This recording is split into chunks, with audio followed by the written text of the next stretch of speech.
daros la bienvenida a todo el mundo a esta 11ª píldora del proyecto Aspasia, del Lab.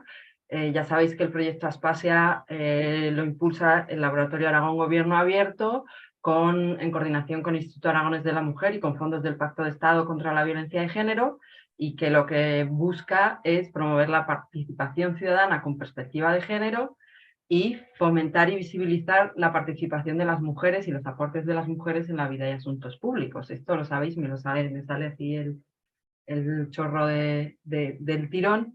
Yo soy María Ribasés, formo parte del equipo Aspasia, que integramos desde el Lab, por supuesto, Atelier de Ideas, Grito Visual, AICU Comunicación y una serie de gente que estamos detrás haciendo posible maravillas como las que nos llegan.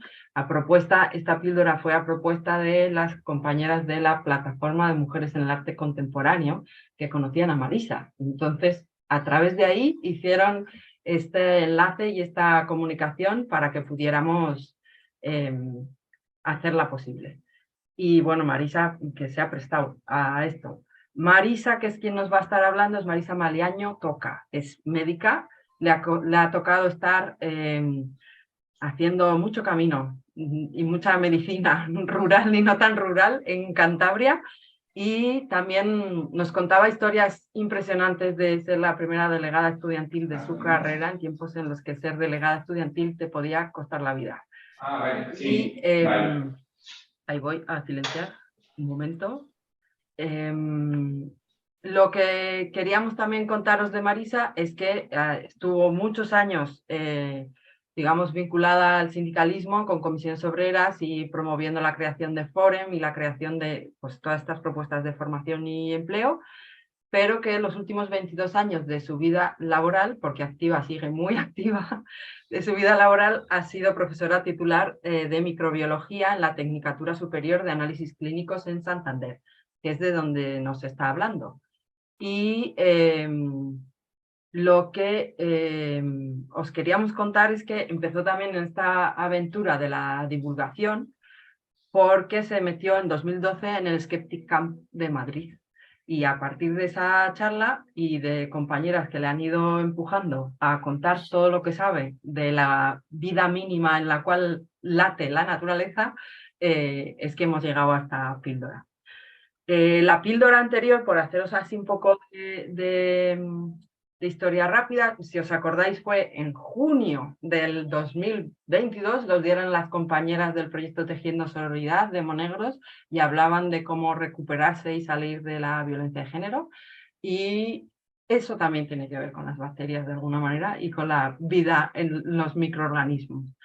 Lo que vamos a hacer hoy es la dinámica habitual de las píldoras, que es que ahora, después de daros 4 informaciones básicas para que estemos todas más o menos preparadas para escuchar a Marisa, es que Marisa nos va a contar, va a compartir pantalla. Os lo digo por quienes estéis en dispositivos móviles, pues que prioricéis. A Marisa le importa mucho que podáis ver bien la proyección, ¿vale?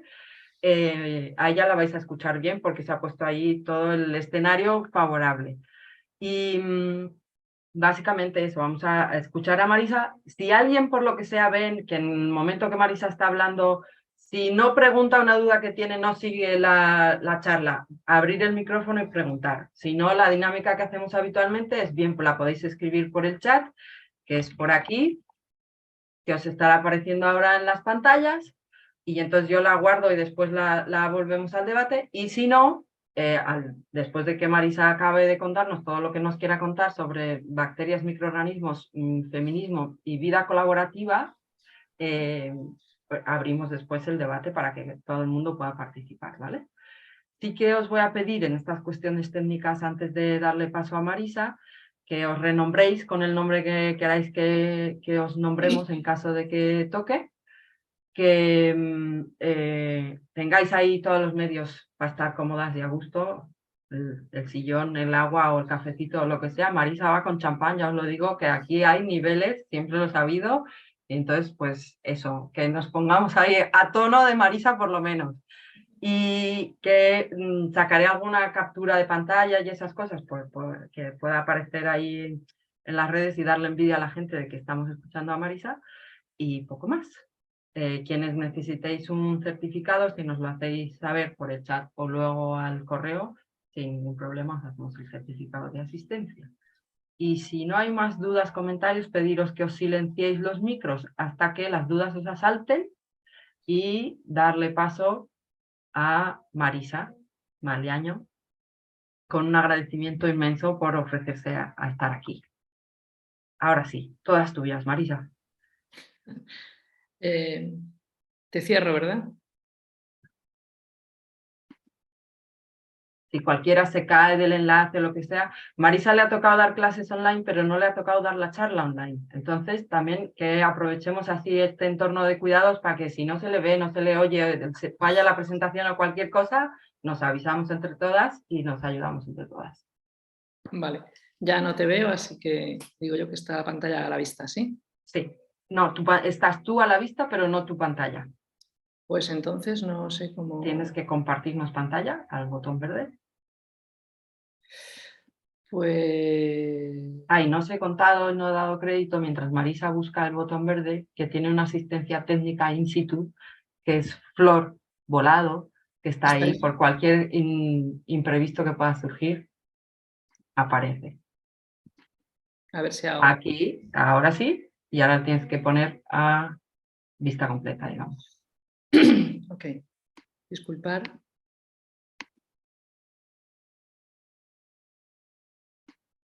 Ahora sí, ¿verdad? Perfecto. Voy a quitar la pared, ocultar, controles de Darwin flotantes. Vale, ahora sí, ¿no? Alto y claro. Muy bien. Bueno, entonces me pongo a lo mío. Lo primero, daros las gracias a Aspasia y al Gobierno de Aragón por una iniciativa que es única en el país, como antes yo reflexionaba, y que me parece que ya iba siendo hora en el 23 tener espacios de este tipo. Así que mi agradecimiento. Por supuesto, agradecer también a todas las personas que estáis asistiendo, porque que haya interés y curiosidad, o por lo menos presencia, en un tema que en principio se habla que va a ser de ciencia, no deja de ser de agradecer, porque sigue siendo sorprendente, ¿no? No debería de ser de otra manera, pero suele ser así. A Marian, que fue la que me puso contigo el enlace, que bueno, su motivación se convierte un poco en la mía y en la de todo el mundo, ¿no? Bien, dicho esto, yo espero no olvidarme de nadie, y si me olvido, que también gracias, me pongo a contaros un poco de qué va esta propuesta. Esta propuesta nace en Ecologistas, en Ecofeminismos de Ecologistas en Acción Cantabria, en el 2021, al rebufo del 8 de marzo.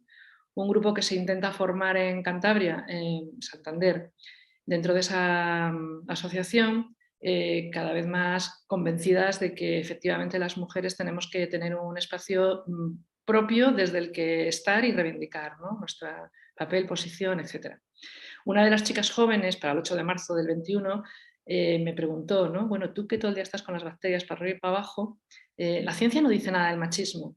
Y de aquella invite esta charla, que nació con la intención de ser única, y ya van 25 veces que estamos por todos los sitios donde nos dan opción contándola.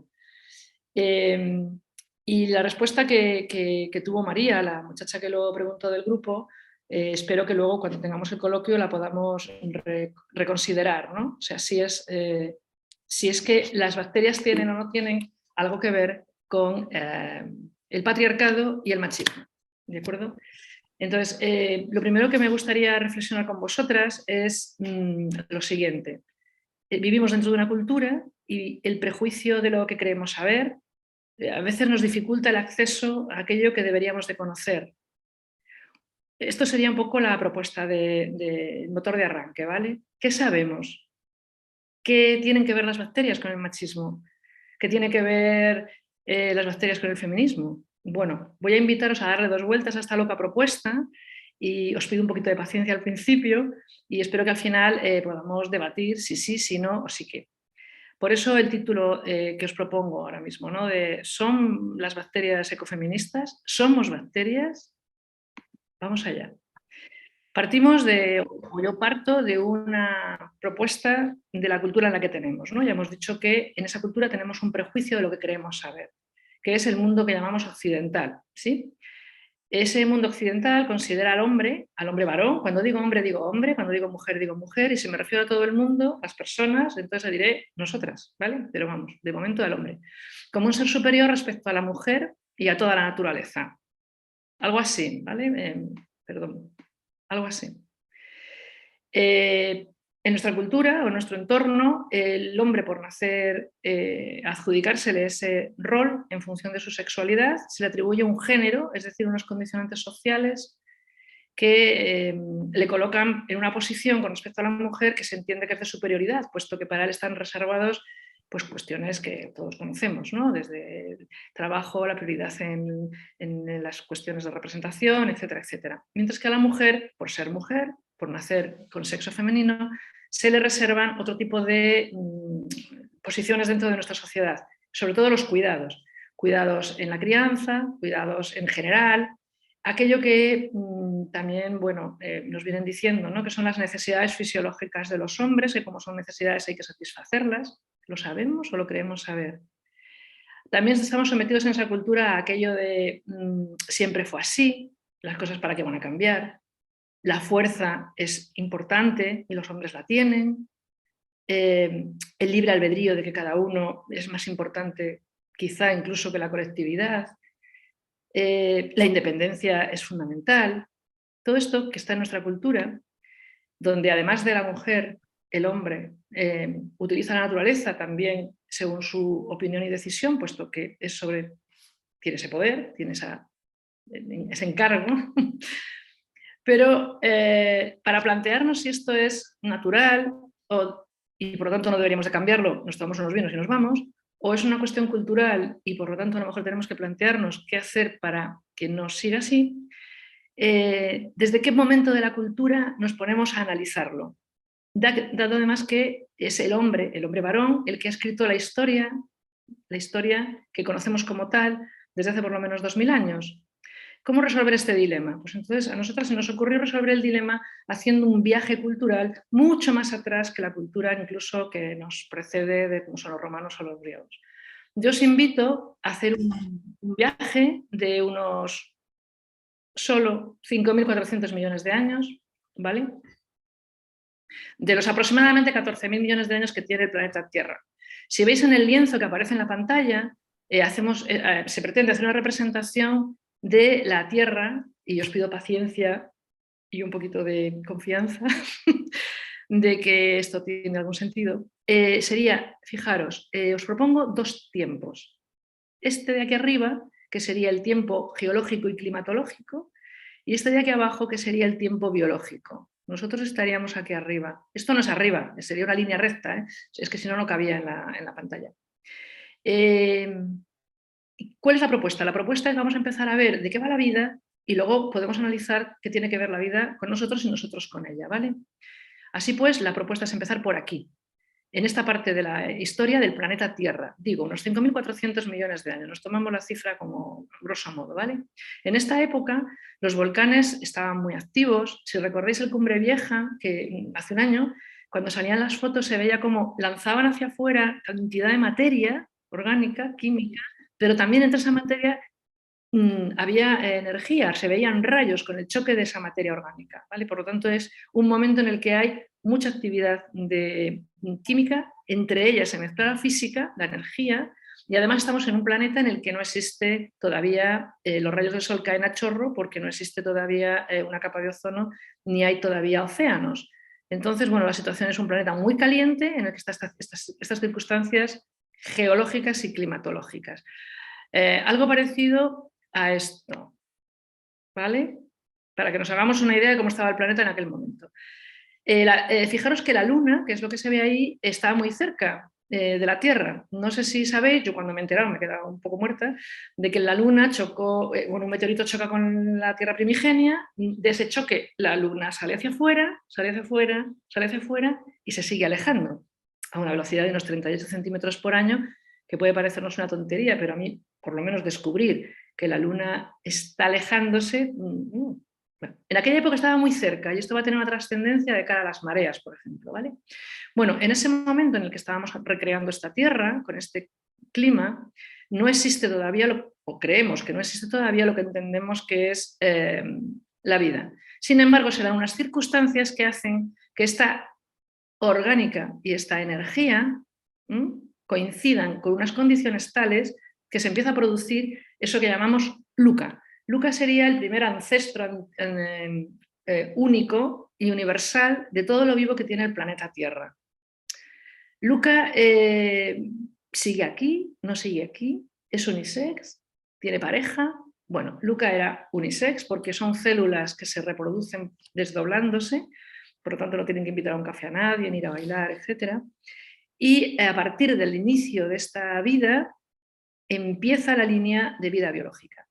Pero lo que creo que merece la pena ahora es que nos pongamos de acuerdo, o me gustaría hacerlo, de qué le llamamos nosotros los humanos a algo para decir que está vivo. Y así a partir de ahí podemos mantener el hilo conductor de la charla. Mirar, cuando yo me puse a hacer esta presentación, esta piedra, que es de mi, se llama Carlos y es de mi jardín, se enfadó mucho conmigo. ¿Por qué? Porque dijo que él también estaba vivo, ¿sabes? Dice, yo tengo materia, tengo energía, así que a ver, ¿por qué yo no voy a estar vivo? Y yo dije, mira, pues va a ser que tú no estás vivo porque te falta algo a lo que los humanos hemos puesto para llamarle vida a una estructura. Y lo que nosotros le ponemos a una estructura para llamarla viva es que tiene que autorreplicarse, se tiene que reproducir, tiene que poder hacer copias de ella misma. ¿De acuerdo? Eso que le permite reproducirse son unas proteínas que luego veremos, no hace falta tampoco meterse en profundidades químicas, sino entender que esos genes que luego van a ser cromosomas hacen que una estructura se autorreplique. Todo lo que tenga esto nosotros le llamamos vivo. Hacen falta dos cosas más, ¿vale? Pero esto es importante. Las copias que hace la vida, la estructura que se reproduce de sí misma, no son copias literales, sino que son copias donde cada una tiene un matiz distinto. Y esto me interesa subrayarlo, veréis. Por ejemplo, si tuviéramos los cuadraditos estos, los consideráramos a LUCA, la especie que inicia ese recorrido en ese momento de la Tierra, y todas las copias que hiciera fueran exactamente iguales, imaginaros blancas, si pusiéramos un fondo blanco, LUCA desaparecería. Es decir, una condición externa puede hacer que desaparezca.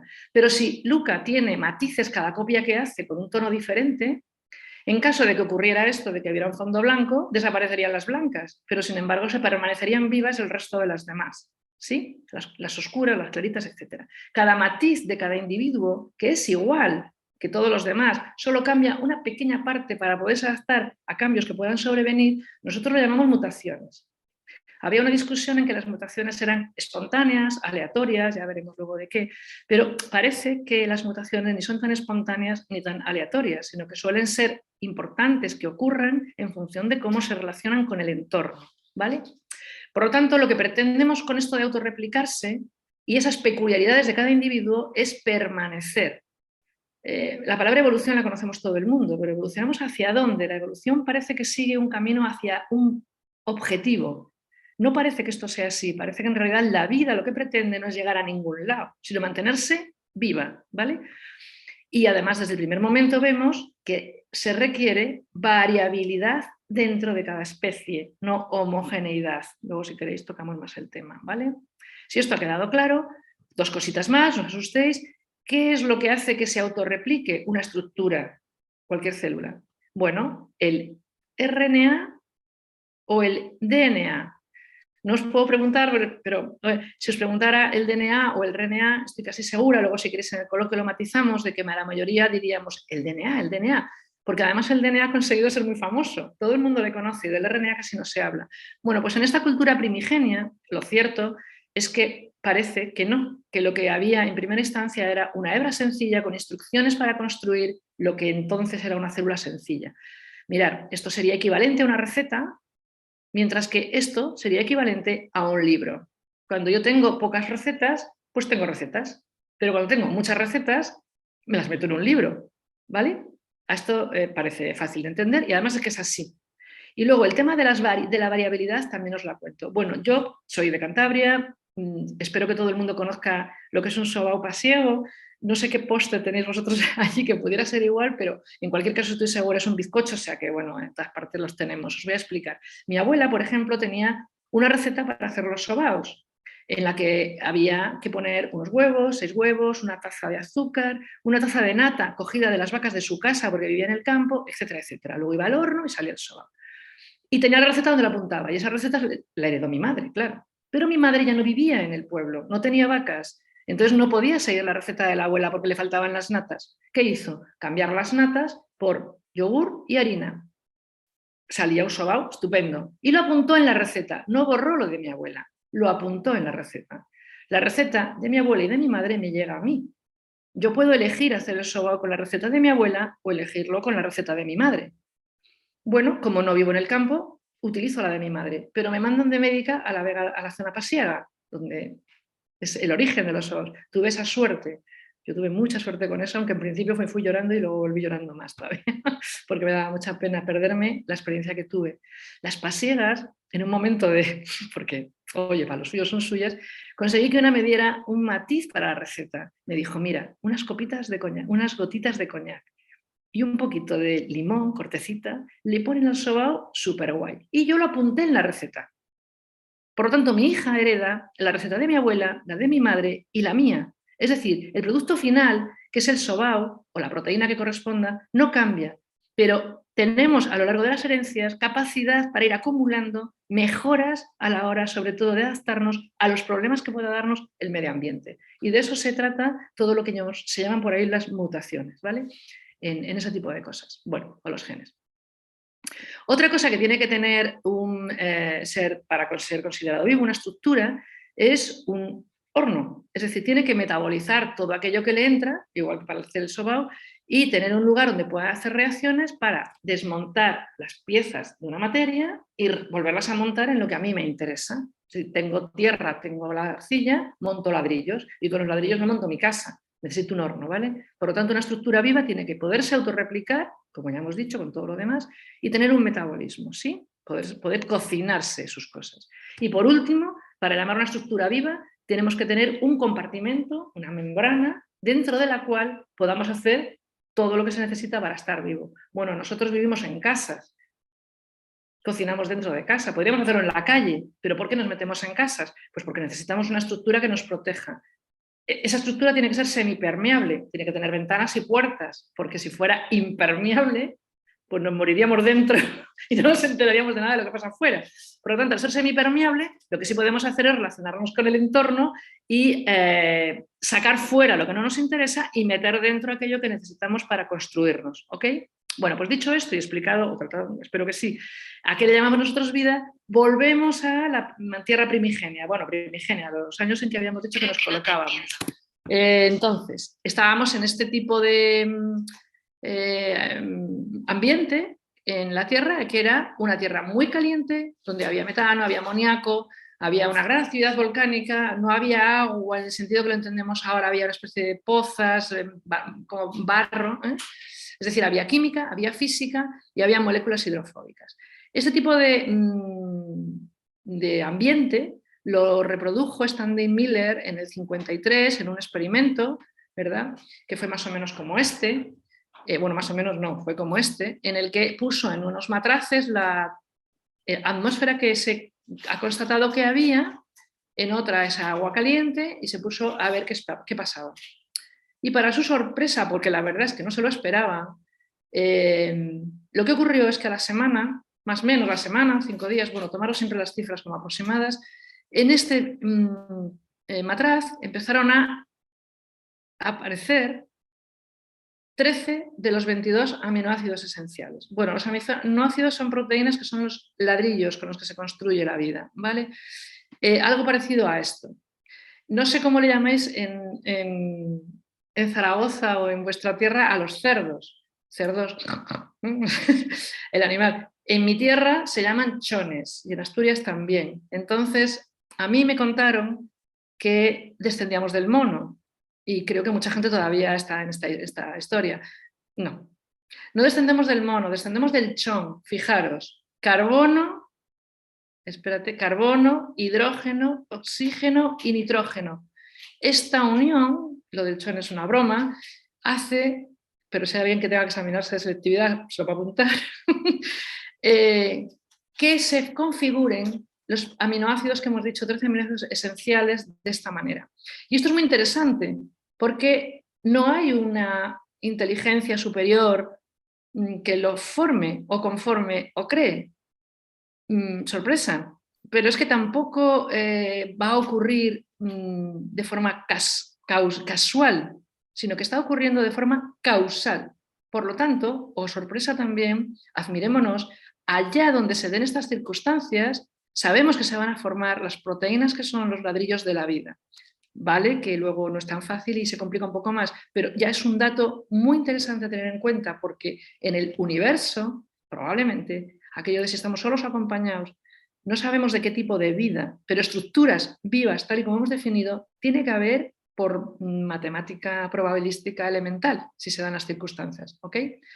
Bueno, ahora solo faltaba que estos aminoácidos encontraran una membrana, unos barros que le permitieran dentro de ella poder reproducirse, y a esto sí, a mi piedra no, pero a esto sí, ya le podemos llamar vivo. Eso está vivo, o sea, está vivo tal como nosotros lo conocemos.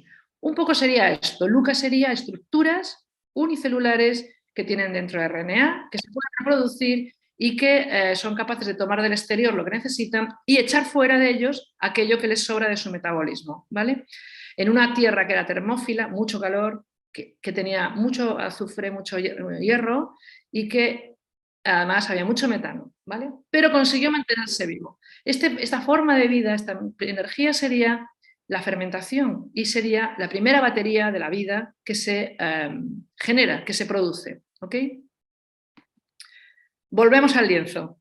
Bien, si estábamos aquí en esta tierra primigenia, LUCA se ha formado. Otro detalle que me gustaría subrayar es que esto no ocurre en un sitio, de manera puntual, con una célula. No, no, no. Ocurre allí donde se dan las circunstancias. Por lo tanto, la vida no nace de un ser y dos seres y luego, que nos han contado. No, ocurre donde se dan las circunstancias y ocurre a la vez, o antes, o después, o durante. ¿Vale? Todas estas células que se están produciendo son ya bacterias. Bueno, si hay algún físico del CSIC me dirá que están todavía en ello, pero lo más probable es que fueran bacterias. Una membrana, un genoma y capacidad de reproducirse y adaptarse al medio, ¿de acuerdo? Además hay otra circunstancia que vamos constatando. Lo que las bacterias al interrelacionar van elaborando para mejorar su estado de vida, su permanencia en la vida, se lo cuentan unas a otras. Es decir, desde el minuto 1 la vida no parece que se empiece a pelear, quítate tú para ponerme yo, sino todo lo contrario. ¿Qué es lo que tú has descubierto? A ver si me interesa para dónde estoy yo. ¿Sí? Y esto también es muy interesante. De manera que lo que va a ocurrir es que las bacterias, he descubierto unos flagelos estupendos, me muevo para aquí para allá y ahora consigo mejores nutrientes, porque así me reproduzco más rápido. ¿Qué me estás contando? Pues dámelo, te lo paso. Formato RNA, ¿vale? Pues mira, yo he descubierto otra cosa. ¿Qué me estás diciendo? Sí, he descubierto una forma de conseguir mucha más energía en mucho menos tiempo y me reproduzco mucho mejor. ¿Qué me dices? Pues te lo cuento. Estas son las que desarrollan la fotosíntesis anoxigénica. En estas alturas de la vida, de la línea de la vida, cuando la línea geológica ya ha dejado de tener tanta actividad de volcanes, la temperatura ha bajado, el vapor de agua está cayendo y formando océanos, las bacterias parece que desarrollan una forma de conseguir energía por el sol, que cae a chorro. Una tierra muy calentita. Bien, pero tienen, bueno, no tienen ácido sulfídrico, el CO2, que a patadas todavía lo tenemos, la luz del sol, y construyen azúcares y eliminan fuera, porque les sobra, azufre y agua. Y agua. Vale, los azúcares son muy interesantes porque son las baterías más potentes que se han inventado a fecha de hoy y a pesar de que los humanos nos empeñamos en fabricar. Es una forma de montar el carbono, el hidrógeno y el oxígeno que acumula muchísima energía en sus enlaces, pero con una ventaja adicional, y es que también se desprende con muchísima facilidad. Las baterías ideales que quisiéramos tener todos en todo nuestro entorno, ¿vale? Bueno, pues yendo así la vida, tenemos ya por estas alturas a la vida que es capaz de hacer lo que estaba haciendo, que es mantenerse viva, pero con una nueva forma de conseguir energía. ¿Eso lo hacen todas a la vez? No, unas van haciendo unas cosas, otras van haciendo otras, se van intercambiando y lo que sí sabemos es que en aquella época también aparecen los virus. ¿Por qué? Porque los virus, os dibujo este que es un virus de una planta del tabaco, bueno, da igual. Estos serían bacterias, este es el virus. Llevan información genética puntual, una receta o dos, de una célula a otra, ¿vale? Son los correveidiles del sistema de la vida. Luego me diréis, bueno, ya, pero bueno, pueden confundirse y es como cuando tenemos un pendrive en la informática.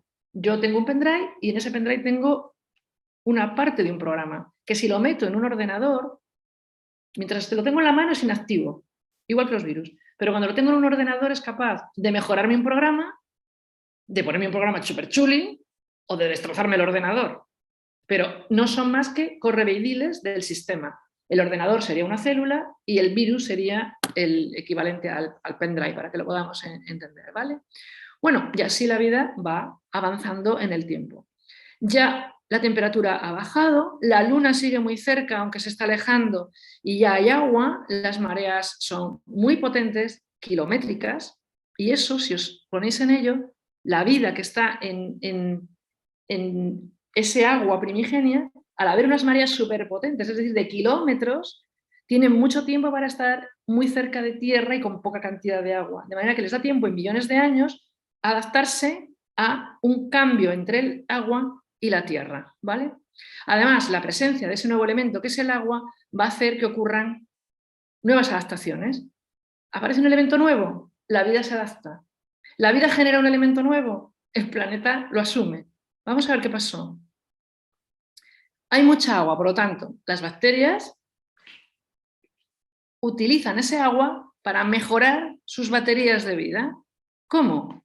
Pues utilizando la luz del sol, que ya saben, el pigmento que ya conocen, y ahora con el agua consiguen una batería mucho más chuli que la anterior, ¿vale? La batería 3.0, porque la primera era la fermentación, la segunda la que eliminaban agua.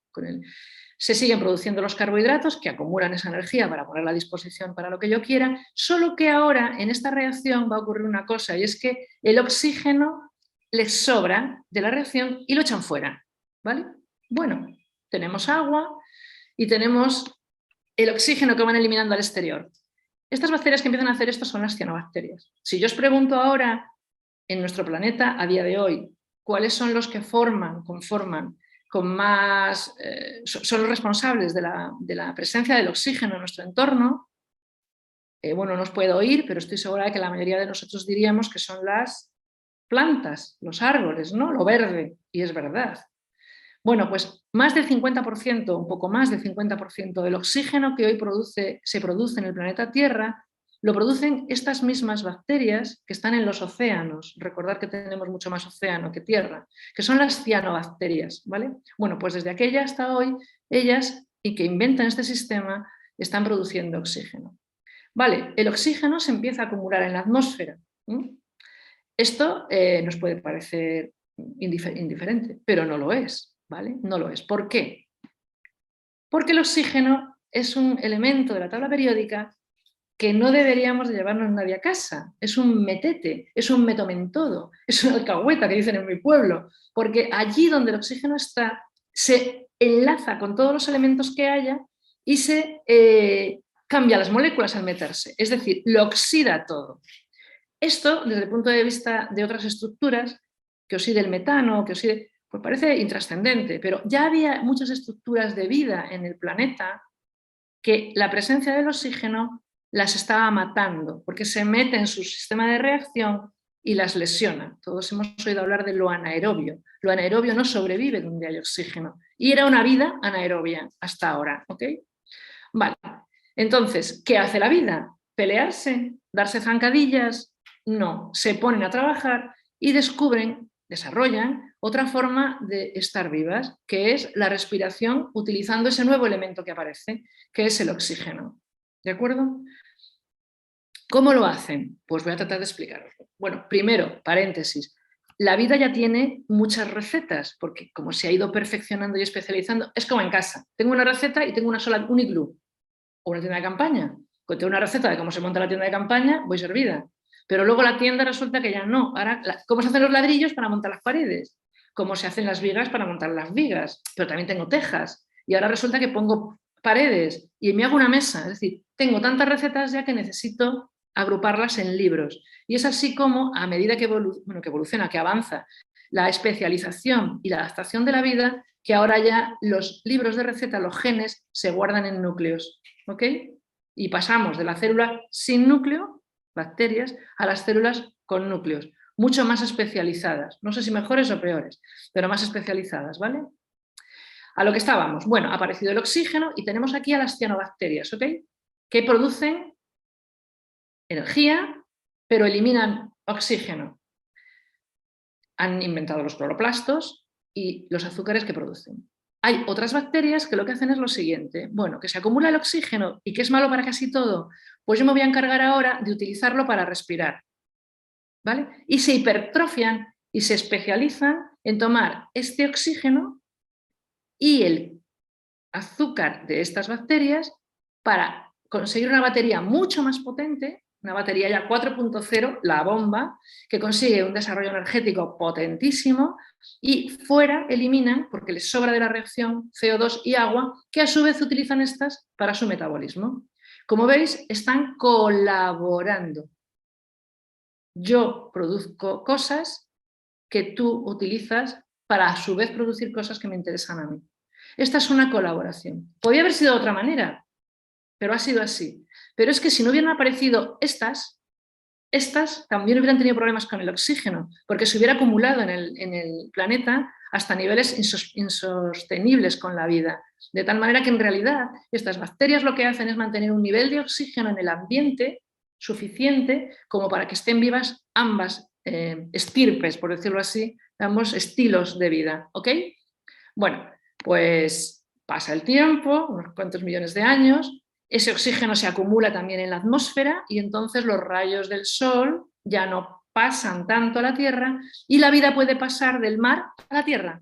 Estamos en una época en la que además las placas intercontinentales levantan montañas, por aquí y por allá, Australia y la Antártida, que eran un bloque, se separan, en fin, esas baterías nuevas hacen que la vida se pueda autogestionar mucho más rápido, va a gran velocidad por tierra, mar y aire. ¿Sí? Empieza lo que vamos a conocer como biosfera. Si os fijáis, y no os he dormido, tendríamos aquí las cianobacterias, que podían haber seguido estas solas, pero ¿qué ocurre? Que estas se han especializado mucho, no les da tiempo de hacer otro tipo de actividades y también necesitan desdoblarse. Por lo tanto, ¿qué hacen?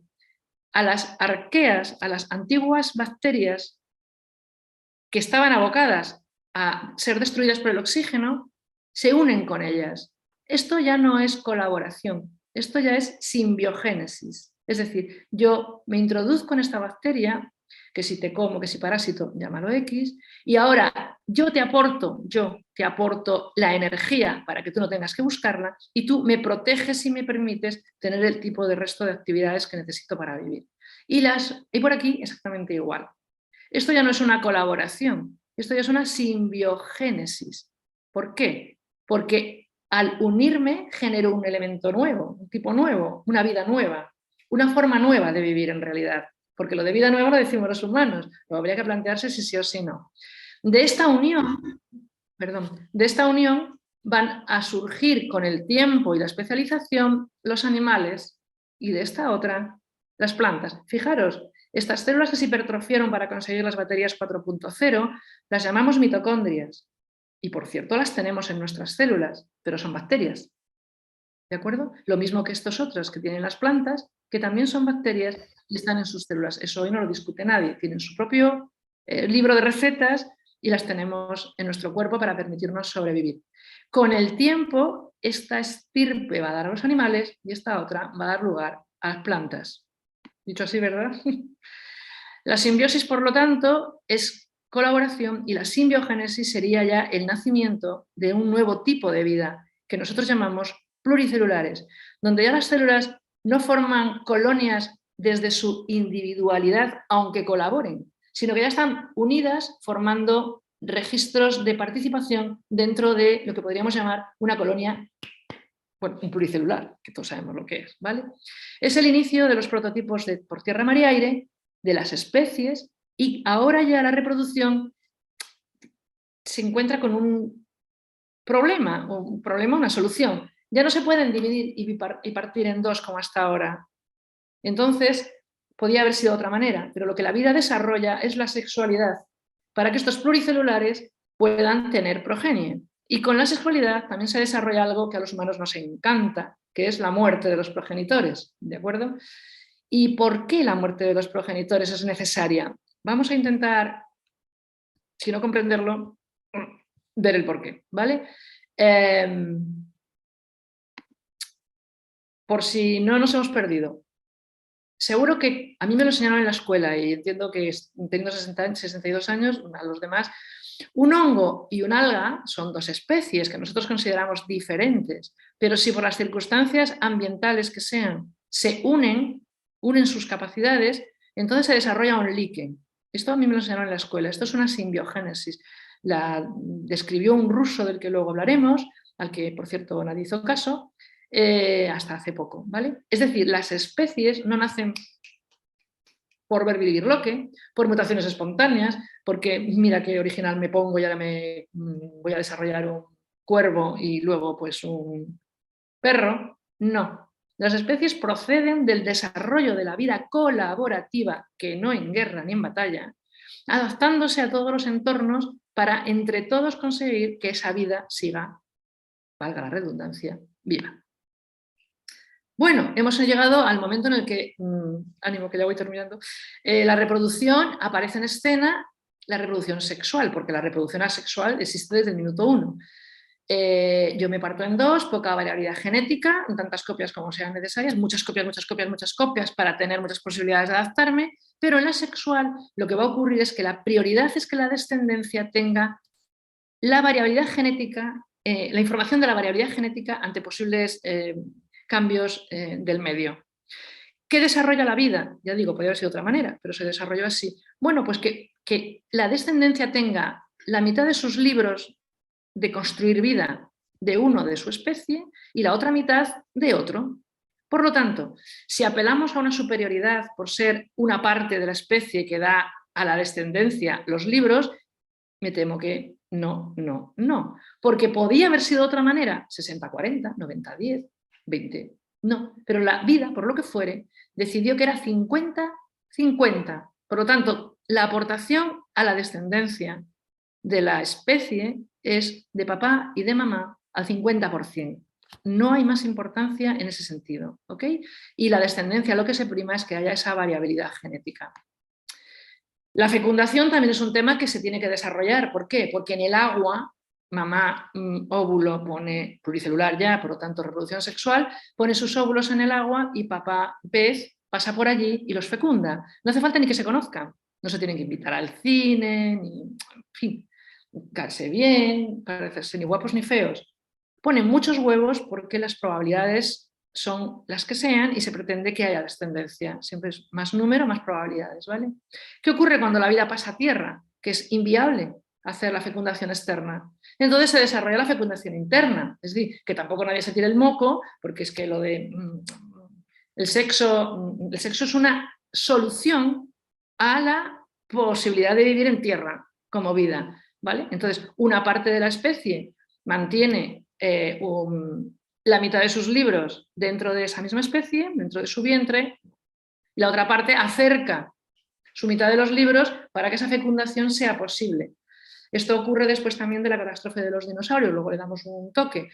Y no es más importante poner el 50% o llevarlo puesto. Quiero decir que aquí de lo que se trata es de que efectivamente se pueda mantener la descendencia y perpetuar la especie.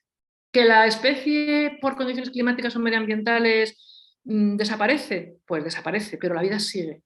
Eso no es ninguna catástrofe. Es decir, que por no adaptación las especies puedan desaparecer en un momento determinado no es una catástrofe, aunque se pierde la información que arrastran y que llevan, que no obstante es la de toda la vida, de todo lo que está vivo. No sé a vosotras y a vosotros, a mí me contaron, y lo digo porque luego en el debate me gustará escucharos, que el espermatozoide que fecunda el óvulo, no sé cómo tendréis las caras en vuestra casa, es el más lento, el que menos sabe, el más torpón. No, nos han enseñado, por lo menos a mí, que en este caso también la vida es una cuestión de competición y fuerza. A mí me enseñaron que era el espermatozoide más rápido, más fuerte y más listo. Y digo yo, ¿paquetón? ¿60 millones de espermatozoides por eyaculado? Porque si no te dicen que eres infértil a los chicos. 60 millones para que uno llegue corriendo el primero. Qué derroche, ¿no? Efectivamente. ¿Por qué? Porque incluso la fecundación nuestra y la de los mamíferos no es un derroche, no es un ejercicio de competición y de fuerza, sino un ejercicio de colaboración. La membrana pelúcida del óvulo tiene que ser reblandecida por unas enzimas que llevan cada uno de los espermatozoides y hace falta 1 millón mínimo que nosotros ciframos en 60 millones. Bueno, no llegan todos, algunos se pierden por el camino, en fin, despistados siempre hay, ya sabéis. Pero bueno, tienen que llegar un número mínimo para que uno de ellos, no sabemos cuál, hay teorías para todo, entre en el óvulo y a partir de ahí se produzca un nuevo individuo de la especie. Luego la fecundación también es un acto de colaboración, no de competición. ¿Ok? Llegado a este punto, pues quedaría decir que, como dijo esta mujer en la época de Darwin, los sexos de cada especie son equivalentes, no son ni mejores ni peores, sino imprescindibles para que la especie viva, siga viva, ¿de acuerdo? Y por lo tanto las diferencias biológicas entre el hombre y la mujer no deberían de separarlos, sino que lo único que hacen es complementarnos de cara a la especie, ¿vale? Dicho esto, la vida sigue en los millones de años que siguen pasando millones de años, las especies siguen adaptándose y creándose a lo largo de la vida del planeta Tierra, y los pluricelulares no son entes que no tengan nada que ver con la vida que ha venido antes, la de las bacterias, sino que desde el minuto 1 esos pluricelulares, ya hemos visto como las mitocondrias, ¿no? Y los cloroplastos son bacterias. Fijaros, esto es un gusano, ¿no? El gusano es un tubo digestivo rodeado de una cutícula proteica y una membrana, boca y ano, ¿vale? El interior del gusano está lleno de miles de millones de bacterias que le ayudan a hacer la digestión y a que su pluricelularidad se mantenga sana. Pero es que esto no le pasa al gusano, es que esto nos pasa a todos los seres vivos que habitamos el planeta, incluidos nosotros. Somos, por decirlo de alguna manera, envoltorios de bacterias. Desde el minuto 1 la vida se desarrolla en colaboración y los pluricelulares no somos tampoco entes, sino que somos el desarrollo de una colaboración de las bacterias con nosotros y de nosotros con todo lo que nos rodea. No hay ningún ser vivo que viva solo y todos nos necesitamos a todos. Y además todos estamos sanos porque las bacterias que nos habitan, sobre todo en el aparato digestivo y en los orificios que tenemos con el exterior, donde nos protegen de posibles patógenos y problemas, todos formamos un pool de colaboración. Y además de colaborar, todos tenemos un desarrollo de órganos que es común. Desde lo antiguo, este es un ejemplo, ¿no? Desde un tetrápodo ancestral, que era de los que si pasaban a tierra o no, si vemos sus restos arqueológicos, no se llaman fósiles, vemos que el desarrollo futuro de lo que ha sido un cocodrilo, un ave, una ballena, un caballo, un murciélago o nuestros brazos, solo son variaciones adaptadas a entornos de la misma idea de vida. ¿Sí? Eso pasa con todos nuestros órganos y nuestro desarrollo. ¿Okay? Por lo tanto, tenemos aquí los ecosistemas. Un ecosistema no son abejas por aquí, flores por allá, caballos. No, los ecosistemas se necesitan absolutamente todos los seres que lo habitan, a todos ellos. Porque si no hay flores, las abejas no existen. Si no hay hierba, si no hay vegetales, los mamíferos no podemos existir, y si no hay animales que se coman la hierba no pueden existir los carnívoros. Es decir, somos una colaboración de vida que depende toda ella de toda ella, valga la redundancia. Todos los organismos que habitamos la Tierra hoy estamos emparentados, ¿verdad? Y tenemos la misma constitución y las mismas estructuras que nos habitan. Bueno, volvemos al lienzo, porque a lo mejor nos hemos perdido. Podríamos resumir, como decía Lynn Margulis, que la vida, que nosotros llamamos vida, es materia y energía, sí, pero que es sensible al entorno, que esto hay muchos científicos que todavía están debatiendo sobre ello y mucha gente que lo niega, y tienen capacidad de escoger para adaptarse. Es decir, el ambiente afecta a la vida, el ambiente afecta a la vida, pero es que la vida también interviene en el ambiente. La biosfera ha sido posible por el oxígeno que nos ha protegido de los rayos. Aquí estuvo la catástrofe de los dinosaurios. Se inventaron y desarrollaron los huevos, una medida fantástica para pasar del mar a la tierra. Después de esto progresan los vivíparos, pero fijaros, en el camino no desaparece todo lo demás. Ni en este desarrollo de vida ha habido ninguna especie que sepamos que ha sobrevivido o ha aparecido por batallar con todas las demás o por quitar o usar la fuerza. La fuerza, quizás, sobre todo en los pluricelulares, y desde que aparece la reproducción sexual, se utiliza para impresionar a las hembras, cosa que a veces no nos impresiona gran cosa. Porque de hecho, si veis la 2 en los documentales, y si no, si tenéis algún interés en biología y quienes seáis biólogos luego me calléis la boca porque tenéis mucha más información que yo, por ejemplo, se da el caso en algunas aves y también, por ejemplo, entre los canguros y otros animales, que mientras están los machos peleándose para impresionar a la hembra está de churri haciéndose su coito con otro que está por allí, más chiquitito, más pequeñito, pero por alguna razón de más interés para la hembra que el simple uso de la fuerza. O sea que, bueno, aquí resumiríamos que es los miles de millones de años en que Luca va consiguiendo su especialización, fotosíntesis de los dos tipos, la vida va pasando a tierra, se desarrollan los huevos y aparecen los vivíparos, ¿sí? Pero todo como un conjunto en el que en ningún caso se sabe que haya existido el uso de la fuerza. Resumiendo, tenemos los ecosistemas en tierra y tenemos los ecosistemas aquí abajo en el mar. Los vegetales son los que nos proveen de estructuras a los animales. No hay minas de proteínas, ni hay minas de azúcar. No podemos ir a cavar para sacar lípidos. Nuestros elementos básicos para estar vivos nos los dan las plantas, lo verde, que a su vez nos permite que lo comamos, que lo ingiramos para poder existir. Y aquí es donde aparece el punto de la muerte, que no nos gusta a algunos. Bueno, a mí ya, como yo de mañana quiero ser bacteria, francamente, que sí que estoy encantada. La inversión en material para estar vivo vuelve a la tierra para que las plantas puedan disponer de ello y así el ciclo de la vida se pueda mantener. Nosotros nos metemos en nichos y ni eso. Bueno, luego lo hablamos. Y en el mar pasa lo mismo, está el fitoplancton, etcétera, etcétera. La pregunta es, ¿qué hace este señor aquí? Y este señor es un señor, no es una señora, y no es casualidad, porque entendemos que es el depredador por excelencia.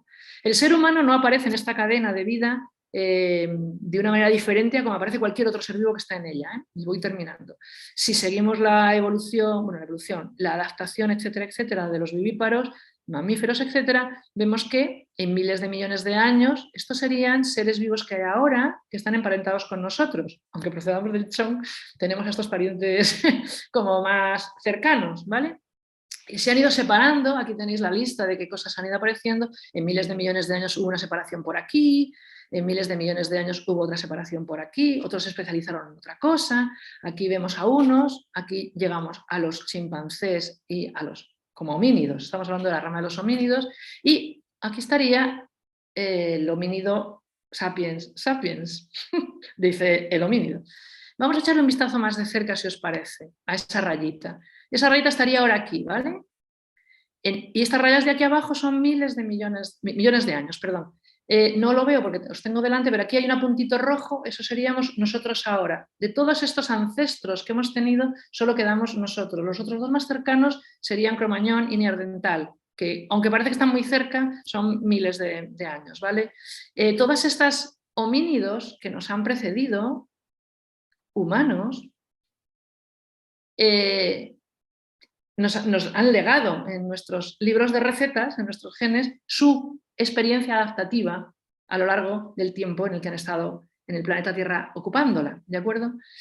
Se ha confirmado por análisis genético, hoy día no se duda. Bueno, llevamos de Cromañón y de Neandertal, que es de los humanos que hemos conseguido encontrar. Y aquí faltan seguramente muchos que a medida que pase más tiempo y se excaven, seguramente aparecerán. ¿Qué distingue al Homo, al bípedo Homo, de otros seres vivos? Pues la verdad es que lo que nos distingue es que no nos distingue gran cosa, no estamos especializados en nada, no tenemos unos dientes ni unas plumas, no. Pero tenemos algo que llama la atención y que otros seres vivos parece que no tienen tanto, y es la capacidad de ser educados. Eso ha hecho que nuestra descendencia pueda aprender adaptación no solo por herencia vertical, genes, sino por herencia horizontal, cultura, ¿vale? Y esto es muy interesante, porque nos pone a una velocidad que no le pone al resto de los seres vivos.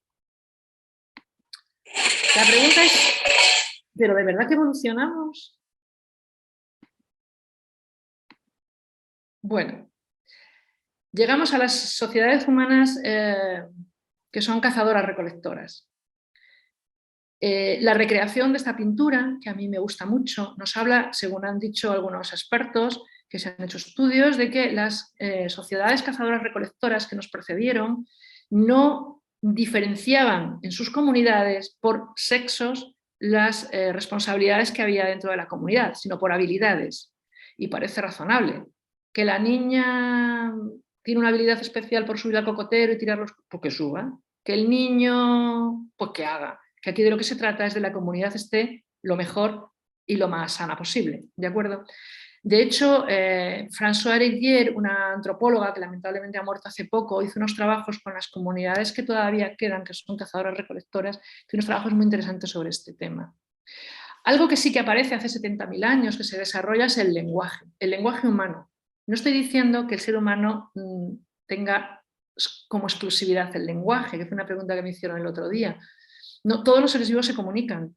Lo que pasa es que la forma de utilizar el lenguaje de los humanos ha permitido ese aprendizaje que decíamos antes, en las generaciones nuevas, que nos da una adaptabilidad al entorno muy rápida, que el resto de los seres vivos no les da tiempo, no tienen esa habilidad. Y luego hay un dato muy interesante que también decía Françoise Héritier. Los machos de las especies que nos rodean no matan a sus hembras, no hay ningún caso. No hay ninguna especie, no hay ningún ser vivo pluricelular, porque claro, los unicelulares no tienen ese problema, que mate a sus hembras en ninguna circunstancia ni bajo ningún tipo de actitud. Ninguna. Solo el ser humano. Vale, los machos pueden pelear entre ellos para conquistar a la hembra, normalmente no es a muerte, aunque pudiera ocurrir, pueden luchar, pueden matar a los cachorros en determinadas circunstancias, pero nunca matan a las hembras. Quedémonos con esta información, ¿ok? Vale, entonces, ¿cuándo empieza el ser humano a tener una conducta diferente y pasar de cazadores-recolectores y no tener un reparto por sexos de las tareas a pasarlo a tenerlo? Bueno, pues los expertos en esto coinciden en que es cuando en el Neolítico, hace unos 12.000 años, más o menos, empezamos a quedarnos con la tierra, decidir que es nuestra la vida que hay en la tierra y en ella, y a tener excedentes. Los excedentes se podían haber utilizado, y algunas comunidades lo han hecho, como en Latinoamérica, en las precolombinas, sin necesidad de que fueran, o sea, se utilizaban para la comunidad. Pero empiezan a hacer una cultura, y curiosamente aquí en Occidente, donde los excedentes se empiezan a utilizar no para los demás, sino para mi familia. Y empieza a tener el concepto de lo de mío y lo de los otros. Y me empiezo a apoderar de cosas y no dejo entrar a ellas a mis congéneres. Esos excedentes hacen que los patrimonios familiares se empoderen respecto a otros y empiece a desarrollarse el concepto de propiedad, ¿vale? Los ecosistemas que nos rodean y la vida no le da tiempo a adaptarse porque empezamos a ir muy rápido y empezamos a esclavizar la tierra. Y también empieza a haber una política de esclavización de las mujeres, de apropiación, para que esos excedentes pasen a los hijos de esas familias que los tienen. Bueno, luego si queréis matizamos más sobre este tema. ¿Cómo va desarrollándose durante los miles de años esta cultura?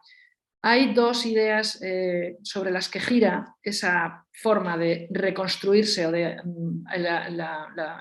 el ser humano con el entorno y consigo mismo.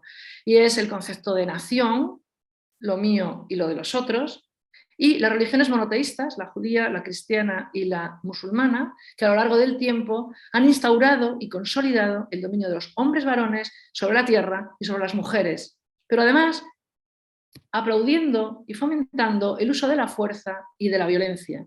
No sé si habréis leído la Biblia, pero el Génesis dice al varón: creced y multiplicaos, cubrid la tierra y poseedla. A mí se me ponen los pelos de punta, porque me suena siempre que lo he leído, y lo leí de pequeñita y ya me puso los pelos de punta, y es que ya era un poco rara, me suena a violación del medio y a violación de lo que haga falta, simplemente por ser supremacista sobre todo lo demás. Bien, la comunidad va dando paso a las clases sociales, aparecen, por supuesto, que no es más que explotadores y explotados, lo podemos poner muy bonito o no, pero las clases sociales es lo que son, y a la familia patriarcal como el centro de la cultura, donde además está bendecido el machismo, el racismo y el clasismo supremacista, que para eso se aplaude el racismo.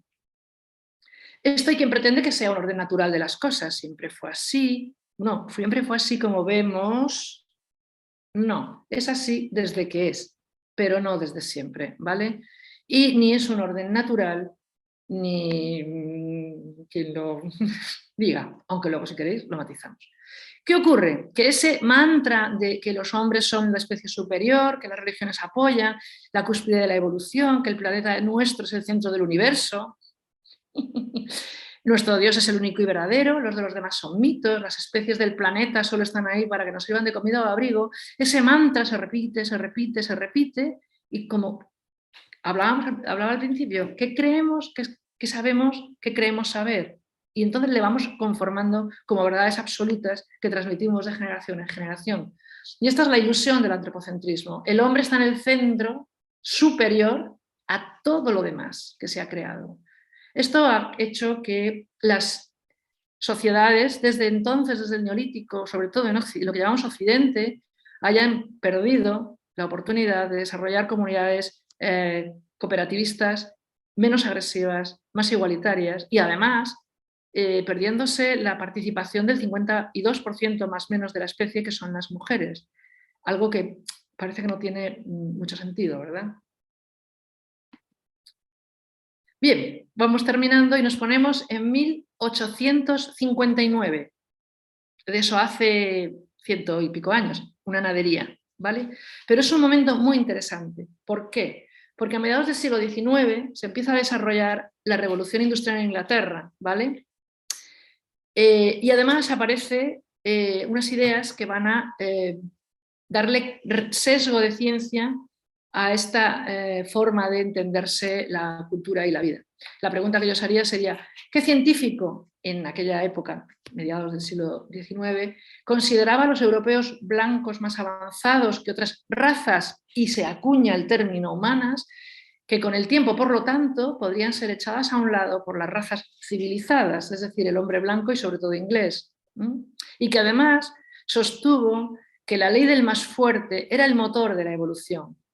Este científico, al que yo me quito el gorro porque fue el que describió que venimos de un origen común que hoy nadie discute y que de ahí está toda la vida entretejida, es decir, puso en solfa la idea del antropocentrismo, fue Darwin, como me imagino que todos habréis pensado. No solamente decía esto Darwin, también dijo que el hombre era más combativo y enérgico que las mujeres en un libro que publicó y que probablemente conozcáis, de la historia de la evolución del hombre. Acuña la idea científica, aplaudida por lo tanto por quienes les venía bien y como ciencia, de que la mujer es necesario tutelarla por los hombres porque no está capacitada por el tamaño de su cráneo para tener una vida independiente con respecto al hombre. Darwin escribe El origen de las especies, hay que quitarse el sombrero porque el creacionismo lo hace tambalear, es decir, que haya un diseñador inteligente de la vida se tambalea con Darwin, cosa que a él tampoco es que le hiciera especial gusto, pero sin embargo también es responsable de las ideas racistas que a partir de ese siglo se toman como base también de la cultura en la que estamos, ¿de acuerdo? En aquella época no solamente sus ideas se dieron por bendecidas y todo el mundo las aplaudió, ¿vale?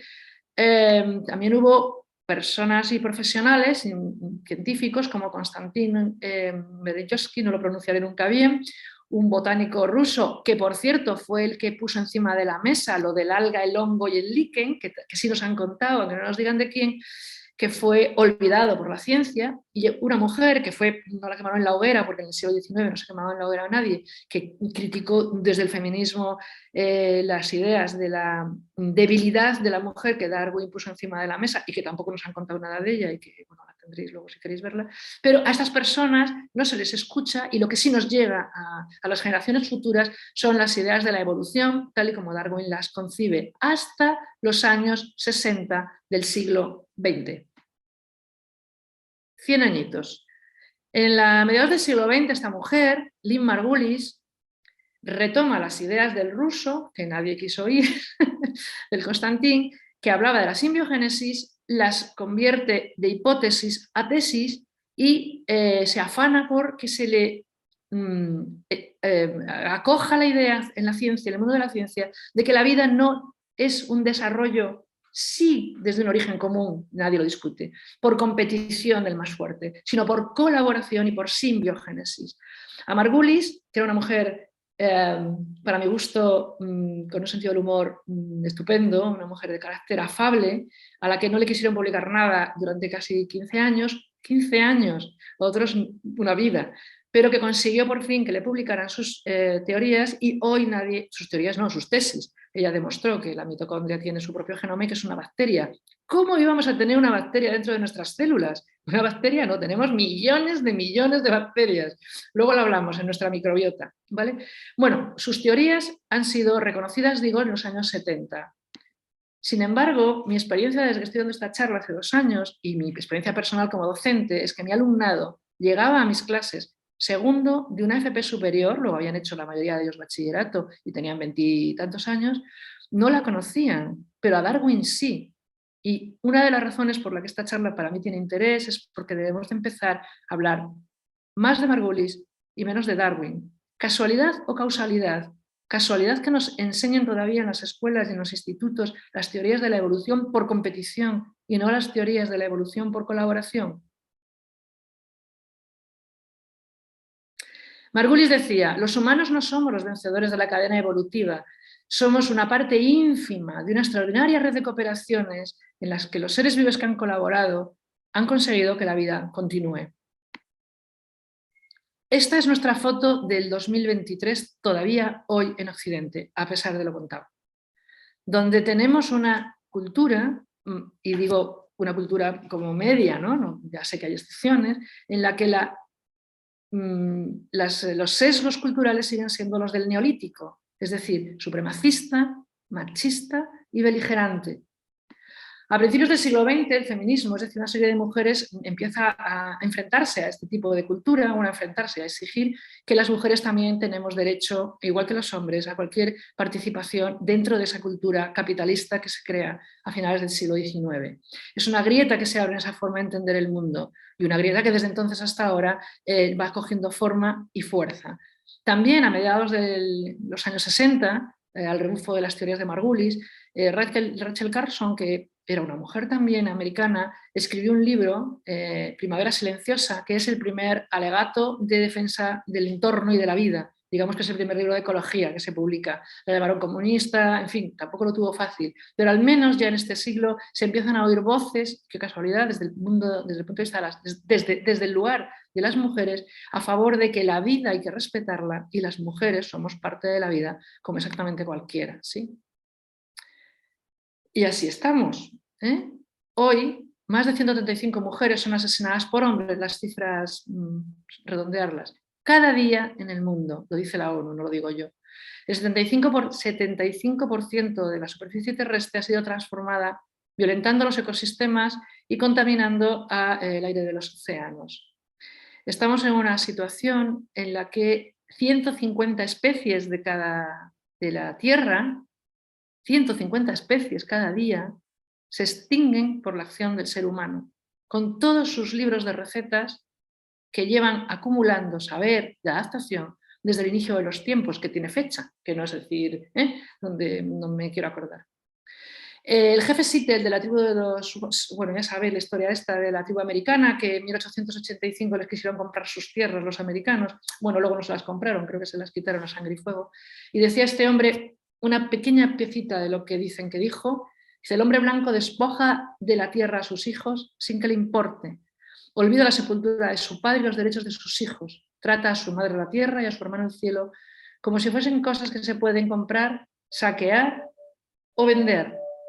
¿Cuánto vale la fotosíntesis y la monetización? Nos engañaron tantas veces. No sé, ¿se oye? No, no se oye la canción. Bueno, pues lo siento, pero pasamos porque ya es tarde y es una pena, pero... Luego buscamos el enlace y lo compartimos con... Vale, debería de sonar música y yo callarme, así que me callo y vais viendo las fotos. Lamento el... Tengo el móvil que tengo la canción, si me lo pasas lo puedo poner. Perdón.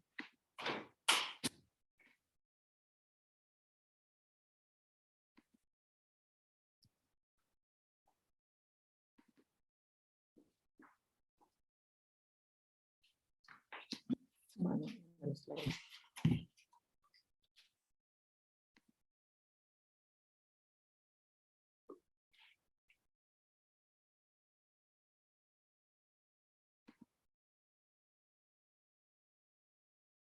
queda raro en silencio, ¿verdad? Pero...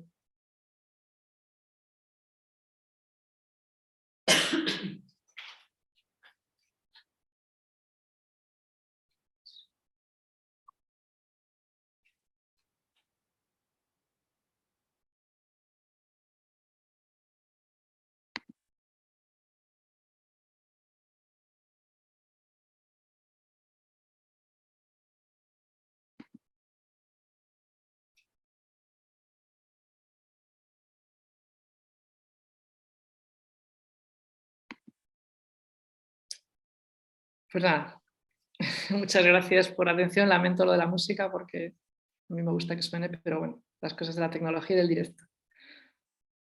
Bueno, 1000 millones de gracias, Marisa. Ahora sí, si os parece, abrimos micros y abrimos preguntas, comentarios, dudas, referencias que nos hayan surgido. Este espacio así de participación abierta. Marisa, dale otra copa porque exactamente. Lo que sí voy a hacer es pedirte, porfa, si puedes dejar de compartir la pantalla.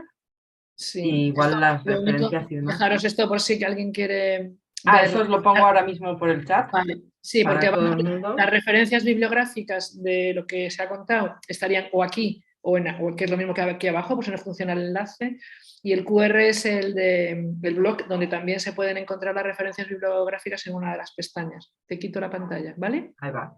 Y si aquí os pongo las direcciones del blog, tanto del lab como la específica del proyecto Aspasia, como la del blog de Marisa, donde está todas estas referencias que pone, y de todas maneras las podemos enviar después por correo electrónico a las personas que habéis estado. ¿Quién tiene comentarios, dudas, preguntas? Hemos empezado 5.400 millones de años atrás. Más o menos. Más o menos. De arriba, de abajo. Ya sentí lo de la música porque la verdad es que le da un efecto más... Entonces, recoge. Pero bueno, habrá otra ocasión. Abrir el micro directamente y preguntar tranquilamente si queréis. Alguien si prefiere escribirlo porque no le apetece hablar o no puede hablar por el chat. Y si no, también está el levantar la mano, que es una aplicación que tenéis en algún lugar por abajo. Y con eso os daríamos el turno de palabra.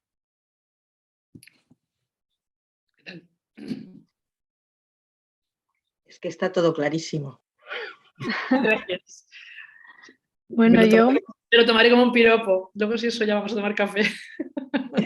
Bueno, muchísimas gracias. Ha sido interesantísimo. Y eso, que es que no me había puesto la vista al principio porque estaba con otra cosa que no lo podía dejar y no he podido escuchar todo, pero me ha parecido una auténtica maravilla, un placer escucharte y me ha gustado mucho también la referencia de Lynn Margulis porque yo también la he seguido, incluso he estado en algunas conferencias suyas. Ay, qué maravilla. Y una mujer encantadora, Maravillosa. maravillosa. Y desde luego lo has contado tan fácil, porque no es fácil contar estas cosas, ¿eh? Y comprenderlas. Entonces, lo has hecho muy fácil para comprenderlo y sobre todo con unos ejemplos muy de la vida diaria de todo, ¿no? Y bueno, yo creo que es para escucharlo más veces porque es densísimo, Sí, sobre bueno, todo para la gente que no somos científicas, ¿no?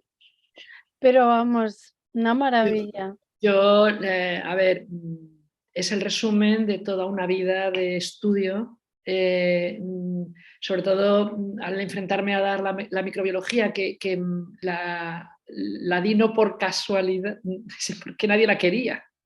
La micro es una especie de patata caliente que en los ámbitos universitarios nadie quiere saber nada de ella. De hecho, yo tampoco, pero tengo un 5 en la universidad, una de las notas más bajas, lo asumo. Pero sin embargo, eso fue una suerte. O sea, el hecho de que yo no me dijera, bueno, venga, me tocó, porque me ha permitido, me ha obligado a conocer el mundo de la microbiología para poderla enseñar, que es una forma muy diferente de aprender. Y eso para mí ha sido una suerte. Y entonces esta charla que va cogiendo forma a medida que también las personas que la ven apuntan ideas, yo sé que es densa y que de ella podríamos ahora hablar de cada diapositiva y de cada momento lo que quisiéramos, ¿no? Pero el objetivo es que, el objetivo que yo tengo es divulgar lo que se sabe porque no se está contando en las escuelas. La mayor parte de la gente, si hay gente joven entre el público que está ahora en los institutos, sigue sin saber quién es Lynn Margulis. No tanto el personaje, que bueno, sino la teoría de la simbiogénesis. Y a mí cada vez me parece menos casual y más causal. Si la vida la enseñamos a nuestros jóvenes, porque la ciencia sí lo demuestra, que es un derroche de colaboración, que la colaboración es la base para que la vida se mantenga, no es lo mismo que enseñar que la vida en su base tiene la competición. Y por tanto yo me ofrezco, siempre que me dan auditorio, a intentar dejar esto encima de la mesa. Ya sé que es denso, pero claro, mi objetivo es que cualquiera que lo escuche se quede con la idea, no de si el RNA o el DNA o la enzima, la acetil, que está muy bien para otro debate, sino si el hilo conductor que tenemos de vida nos lleva a plantearnos, como dice al final, ¿no? El conocimiento es el único arma cargada de futuro, no los tanques que vamos a mandar a Ucrania, ni las pistolas. Y la ciencia no nos va a dar la respuesta de cómo cambiar, pero a lo mejor si nos preguntamos qué hacemos haciendo lo que hacemos, ya estamos cambiando. Y entonces, bueno, eso. Más Margulis y menos Darwin. Con perdón de Darwin y con todo mi respeto. Y más difundir todo esto para Eso. poder comprenderlo y sobre todo lo que has dicho tú también todo el rato, la educación, si se diesen estas cosas en la formación desde primaria, ¿no? Pues desde luego el mundo sería diferente también. ¿Será casualidad que en la charla que di, di la charla a un colegio de primaria, que son 11 profesores de infantil, a principios de mes? Pobrecitos míos, después de la clase, bueno, les gustó. Y no conocían a Margulis, no es porque sean tontos, pero es que uno de ellos me dijo, la semana pasada, con los niños de primaria, hemos hecho una representación de la fecundación del óvulo a base de carreras. Y decía, claro, a partir de ahora prepararemos el juego de otra manera. Y decía, de otra manera que encima nos va a gustar más enseñar. Pero esto estaba pasando en febrero del 2023, hace 15 días, está pasando ahora. Es verdad, ¿por qué no tenemos estos conocimientos que son desde los años 70 del siglo pasado?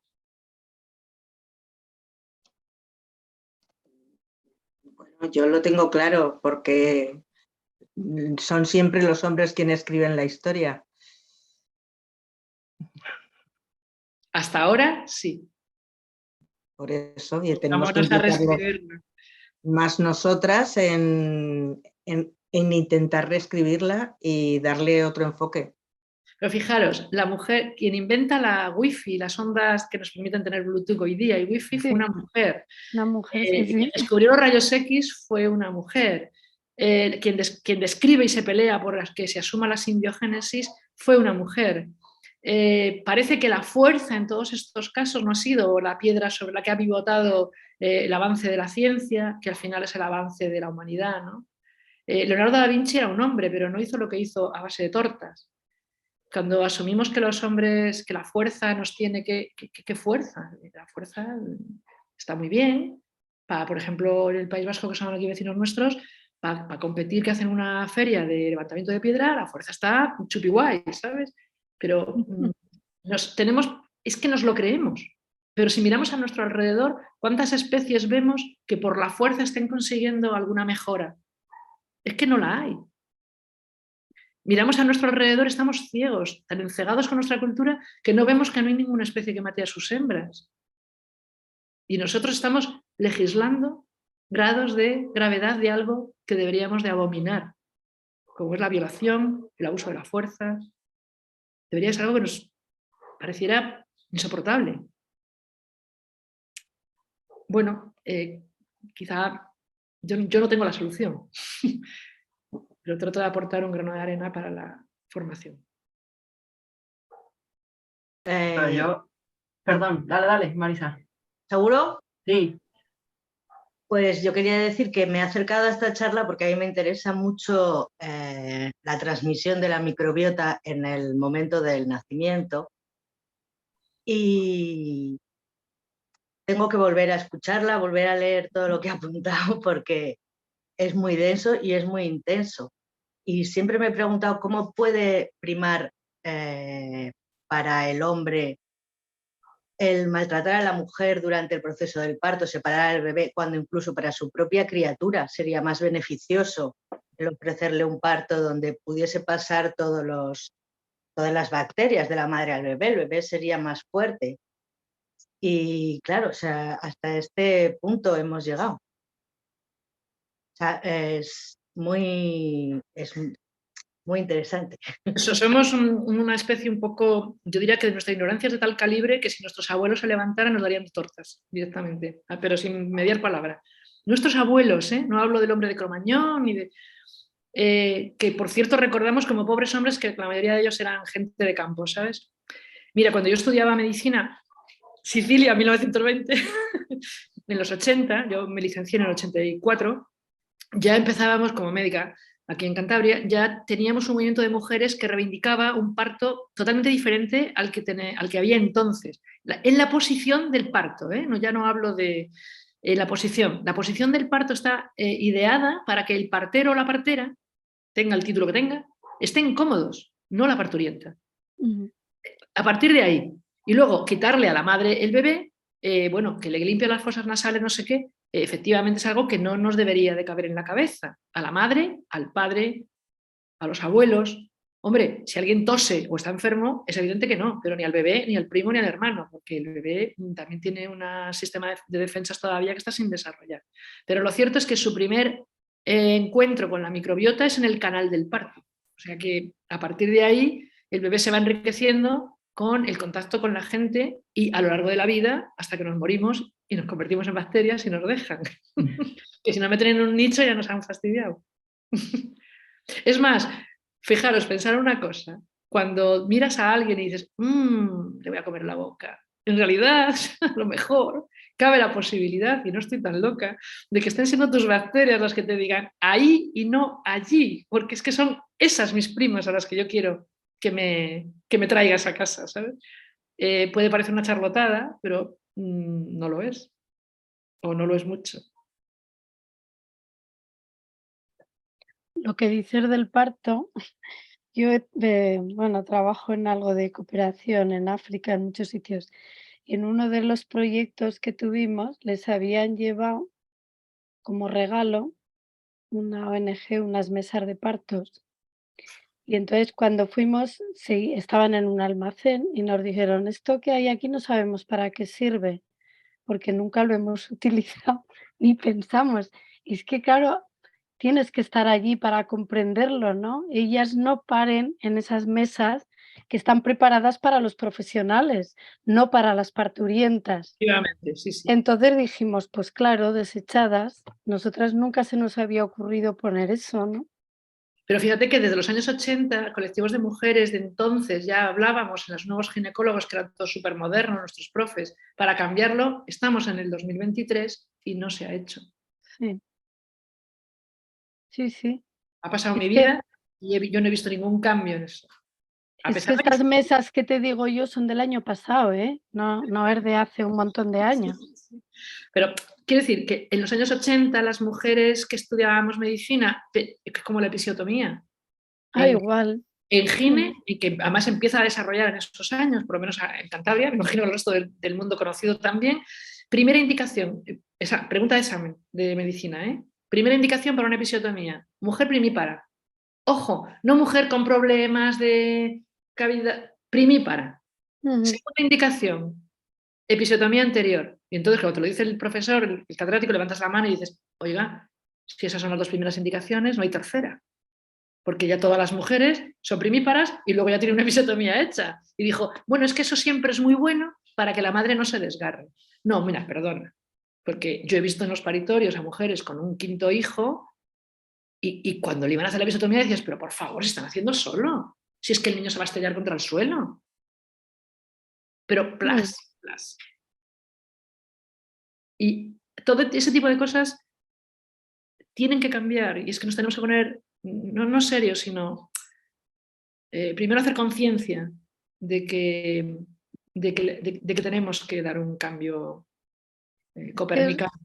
De lo que has dicho tú antes, hay que cambiar el concepto de si siempre se ha hecho así, ¿por qué lo vamos a cambiar, no? Dime siempre desde cuándo es. Eso es, entonces hay que cambiar ese concepto y siempre es educación y además demostrando que es posible, que otras cosas son posibles.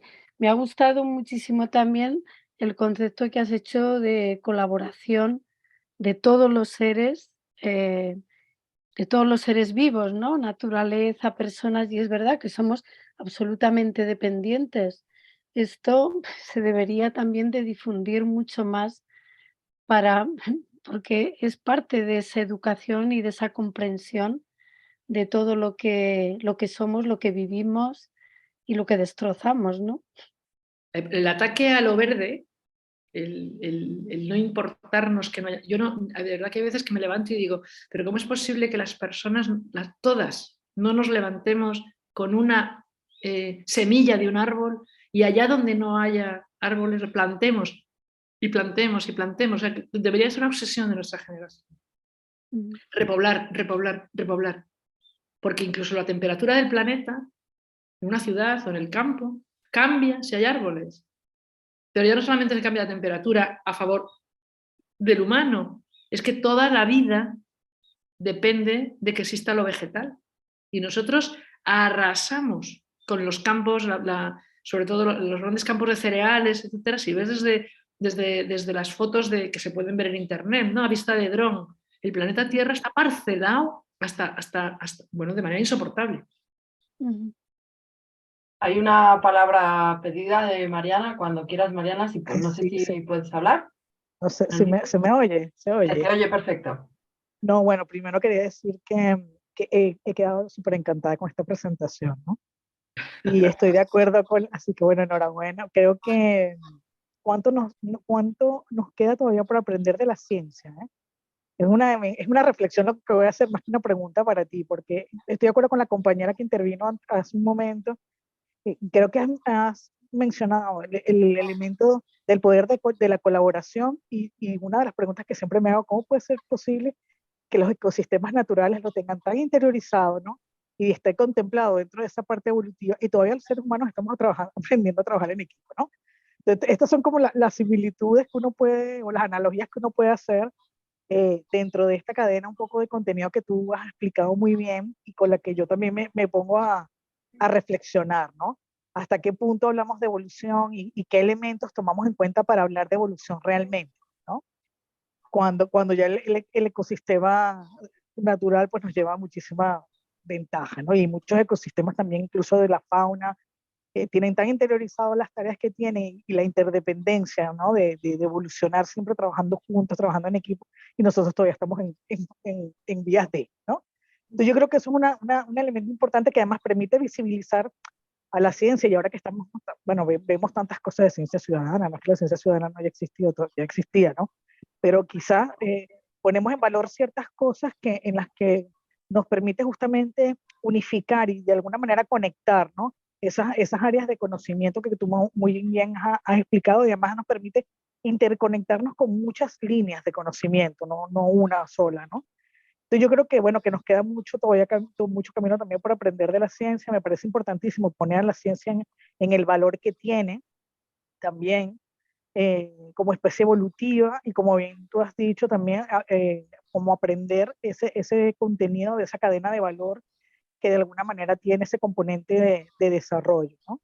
Entonces, no, me parece interesantísima la charla y además me deja pensando también con otras cosas, esos debates típicos entre los creacionistas y los evolucionistas, ¿no? De la especie humana, que creo que los has explicado muy bien. Yo ya empezaba a buscar yo lo del chon también, yo decía, mira, pero tiene su lógica, ¿no? Entonces, claro, eso te crea una inquietud también como por profundizar, por aprender más, y estoy de acuerdo que son elementos que se tienen que divulgar más en todas las esferas, ¿no? Y yo creo que eso es un gran componente, todavía una tarea pendiente, pero creo que estamos dando pasos para ello, ¿no? Así que nada, mi enhorabuena. Y muchísimas gracias. Sí. Mariana, una cosa que me parece importantísima y para mí es el pago más inmenso que me podéis dar, y vamos, un chon de oro me encantaría más, es que digas que te ha quedado la gana de seguir sabiendo. Para mí eso es objetivo conseguido. Ojo con la ciencia, porque desgraciadamente, y sabéis todas y todos, que la ciencia también, fijaros en Darwin, está en manos del patriarcado y la manipula. Pero efectivamente, si no aprendemos a aprender y no consideramos que ese aprendizaje es desarrollo y es valor, mal vamos, mal vamos. Cuando las mujeres hace nada las repudiaban por no tener hijos varones, y era legal, y ya está, y era así, la ciencia dijo, no, es el varón el que pone la parte de los libros que van a decidir, de los genes, si va a ser niño o niña, es el varón. Y a partir de ahí la ley del repudio se cae. Es decir, la ciencia también hace política. Quiero decir, y no obstante dicho esto, y no digo más, el creacionismo se enseña en las escuelas de este país. En las concertadas de la Iglesia Católica, claro. Sí. Cierto que la ciencia hace política también, claramente. Yo esa conversación de el varón pone el libro de recetas que marca, la tuve la semana pasada. O sea, estamos hablando de cosas que sí, habrás empezado hace 5.400 millones de años, pero que hola, seguimos en las mismas. Que es impresionante. Es un poco... a veces difícil de asumir, ¿no? Que la vida, siempre decimos, ay, la adaptación es muy lenta, y la adaptación cultural no va más rápida que la adaptación biológica, parece, ¿no? Yo me he quedado con miles de cosas de las que he sacado. La que más me ha impactado es esta claridad, ¿no? De ninguna especie mata a sus hembras, ¿no? O sea, es como... wow, ¿por qué no lo ponemos así de claro para que lo entienda todo el mundo, ¿no? O sea, es una cuestión de... Delante de los de Vox, hay que poner. y de cualquier persona, ¿no? El poner la reproducción de nuestra vida, de todo el mundo, por delante de todo lo demás, ¿no? Pero luego me quedo, o sea, para mí, que alguien me explique, las bacterias y las cianobacterias en base a la receta de los sobaos de la Vega del Paz, o sea, ole, ¿no? Pero para mí eso también es ecofeminismo en el sentido de honrar el legado cultural, honrar a las mujeres de tu familia y honrar el contexto en el que vives y al cual te has adaptado. Seguramente tu receta de los sobaos sea mucho mejor y te saldrá mucho mejor que la que hagamos aquí, porque estás en el sitio donde surgió también. El ambiente, las pasiegas. Claro, y porque como decía Margulis, también tenemos que ver con el ambiente y eso condiciona, ¿no? Entonces eso ahí, agradecerte, ¿no? Esta dedicación brutal y como dices, has resumido no solo un montón de teoría y de ciencia, también tu experiencia vital, que eso es invaluable, ¿no? Y para mí súper valioso que lo compartas así, tan desinteresadamente con la comunidad espacial, ¿no? Yo me quedo con miles de cosas, ¿no? Con las imágenes que has sacado, por fin, de las mujeres del Neolítico atendiendo y haciendo cosas, que siempre nos ponen ahí como en un ladito en el fuego y a los hombres encargándose de la supervivencia, que dicen, ¿no? Y luego me llama mucho a reivindicar como esa evolución cultural que has marcado, ¿no? Entre sociedades no jerarquizadas, agricultura y comillas, comillas, comillas, civilización, como en el fondo, igual que el resto de organismos, seguimos conviviendo. Y como hay muchas culturas que siguen con esas formas de organización social y de vida social y que para mí merecen el mismo respeto que otras, incluso a veces más, ¿no? Porque vivir de manera colaborativa y sin roles tan prefijados por cuestiones de sexo creo que es más complicado muchas veces que ajustarnos cada quien a los roles que nos han asignado con más o menos privilegios, ¿no? Pero bueno, no sé, podría estar 7... Perdona. Más que complicado es que además la vida no establece dos individuos en cada especie, sino que establece un abanico de posibilidades en cada especie, porque si no, fijaos, si hubiera dos prototipos desde el minuto 1, los hombres ¿para qué iban a tener pezones? Y las mujeres ¿por qué íbamos a tener clítoris? Es que estamos ciegos, no queremos ver, estamos como los monos, ¿no? Hombres y mujeres procedemos de un solo prototipo, que en el momento de la concepción se desarrolla hacia hombre o mujer por condicionantes, pero podríamos haber sido condicionados hacia un lado o hacia otro en función de cuestiones que tienen que ver con la especie, no con mamá y papá, ni contigo. De hecho, nosotros podríamos haber sido chicos, tenemos clítoris, los chicos podrían haber sido chicas. Es que estamos muy ciegos, no vemos lo que tenemos delante de los ojos.